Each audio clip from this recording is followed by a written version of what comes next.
তা আমি যখন আমার রবের কাছে চাইবো উনি ঘুমাইলে হবে? এজন্য উনি ঘুমায় না। সুবহানাল্লাহ।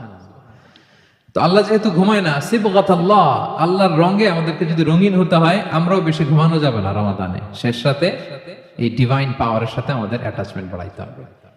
এই চারটা কাজ করলে সহজে জান্নাতে ঢোকা যাবে। জান্নাতে ঢোকার সহজ চারটা ফর্মুলা। তাহলে দেখি আবারও আমার সাথে বলেন তো, 1 নম্বরে কি ছিল? সালাম। 2 নম্বরে ফুড, তাআম, খাবার খাওয়া। 3 নম্বরে আত্মীয়তার সম্পর্ককে মজবুত করা। 4 নম্বরে শেষ রাতে নামাজ। বুঝতে পারছেন সবাই? তাহলে আসুন একটা একটা করে আমরা একটু ডিসকাস করি। রাসূল সাল্লাল্লাহু আলাইহি ওয়াসাল্লাম প্রথমেই বললেন যে আফশুস সালাম, সালাম দাও। এটা আমাদের কাছে, অনেকের কাছে সিম্পল না, সালাম দেওয়াটা জরুরি কি? না, এটা এত সহজ বিষয় না। সালাম হচ্ছে শান্তির প্রতীক। আল্লাহ তাআলা